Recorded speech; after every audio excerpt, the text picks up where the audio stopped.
Trabalho e Previdência. Ter um ambiente de trabalho seguro é essencial e um direito que deve ser assegurado a todos os trabalhadores. Segundo dados disponibilizados em 2023 pelo Observatório de Saúde e Segurança no Trabalho, o Brasil registrou ano passado mais de 619 mil notificações de acidentes de trabalho. O número de mortes provocadas por esses acidentes chegou a 2.500. Nesse mesmo ano, foram mais de 148 mil concessões de benefícios previdenciários para acidentados e mais de 6 mil aposentadorias por invalidez. O tema é tão sério que o Ministério do Trabalho e Emprego editou uma instrução normativa nova, aumentando a rigidez nos parâmetros para a fiscalização das empresas. Na coluna Trabalho e Previdência de hoje, a advogada Juliana Coelho explica os direitos dos trabalhadores e os deveres das empresas. Oi, Ju, bom dia. Bom dia, Carla. Bom dia a todos os ouvintes da CBN. Para a gente começar essa conversa, né? Apenas o acidente que acontece durante a jornada e no ambiente de trabalho pode ser considerado acidente de trabalho ou não? Nesse caso, Carla, a gente pode fazer uma interpretação mais extensiva do que seria acidente de trabalho. Tantos que realmente acontecem no ambiente de trabalho em decorrência do trabalho, um empregado, por exemplo, que esteja manipulando uma máquina e aí tem um acidente com essa máquina, acontece algum problema, quanto aqueles acidentes de percurso ou de trajeto, ou seja, no caminho casa-trabalho, trabalho-casa, e também as doenças ocupacionais, com um alerta também voltado para as doenças ocupacionais mentais. Então, o burnout, por exemplo, agora também é considerado doença de trabalho, alguns casos de estresse pós-traumático, então a gente tem uma abrangência bem grande do que seria acidente de trabalho.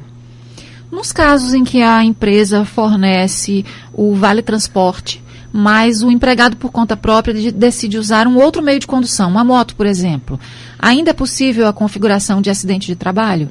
Nesse caso, Carla, a gente tem uma assunção de risco pelo próprio empregado. Então, se a empresa concedeu o Vale Transporte, a empresa pressupõe que ele vai utilizar do serviço público. E aí, se ele utiliza um meio de condução ainda mais perigoso, por exemplo, como a motocicleta, ele assume o risco de acontecer algum tipo de acidente ou algum tipo de problema nesse trajeto empresa-casa do empregado. Então, nesse caso, apesar de ser um acidente de trajeto, não há responsabilização civil da empresa.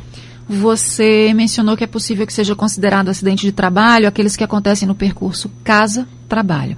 Mas e caso o empregado pare durante esse trajeto para deixar o filho na escola, para fazer alguma compra no supermercado, por exemplo, é considerado também acidente de trajeto?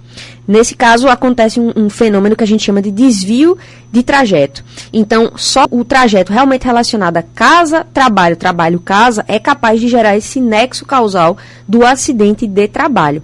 Se há algum desvio e esse desvio faz com que o empregado, por exemplo, altere o horário que ele chegaria em casa ou altere a rota que ele chegaria em casa, nesse caso, é igual o que a gente acabou de falar sobre o Vale Transporte e outro meio de condução. Apesar de ser um acidente de percurso, a empresa não vai ter uma responsabilização direta, vamos dizer assim, nesse acidente. Quais são as consequências jurídicas, Ju, da ocorrência de um acidente de trabalho? Que medidas as empresas podem tomar para prevenir esses acidentes também? É muito importante, Carla, que a gente fale sobre prevenção, porque esses acidentes de trabalho muitas vezes levam até ao óbito dos empregados. Então, a gente está lidando com o direito à vida desses empregados. Então, é muito importante ter, por exemplo, para empresas que estão enquadradas, uma comissão de prevenção de acidentes de trabalho, a CIPA, por exemplo, ter realmente um sistema que permita fazer a gestão dos riscos trabalhistas de acidente de trabalho dentro da empresa, né, um programa de gestão de riscos, um PPRA, um PCMSO, e ter treinamentos para esses empregados quanto às proteções que são devidas, além de fornecer equipamentos de proteção individual e equipamentos de proteção coletiva. Em termos de consequências jurídicas, a gente vai ter, por exemplo, a estabilidade do empregado até 1 ano depois que ele retorna desse acidente e desse benefício previdenciário que ele vai gozar.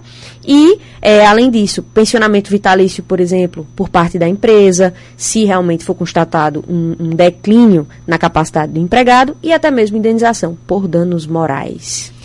Quem presta serviços para uma empresa, vamos falar do autônomo, por exemplo, sem carteira assinada, também pode sofrer acidente de trabalho? Outra possibilidade, o funcionário intermitente. Nesse caso, o intermitente, sim, porque ele é um seletista como qualquer outro, só que por um período de tempo menor. Mas no caso dos prestadores de serviço autônomos, eles, apesar de poderem caracterizar algum tipo de responsabilidade do ambiente onde eles estão, né, da empresa, por exemplo, que eles estão prestando serviço, não seria considerado acidente de trabalho, porque eles não têm a carteira assinada, eles estão prestando um serviço autônomo. É obrigatória a emissão da comunicação do acidente de trabalho e, se é obrigatória, de quem é a obrigação de fazer essa emissão? A emissão da CAT, nessas situações que a gente tratou aqui, é obrigatória. Mas não só a empresa pode emitir essa comunicação de acidente de trabalho.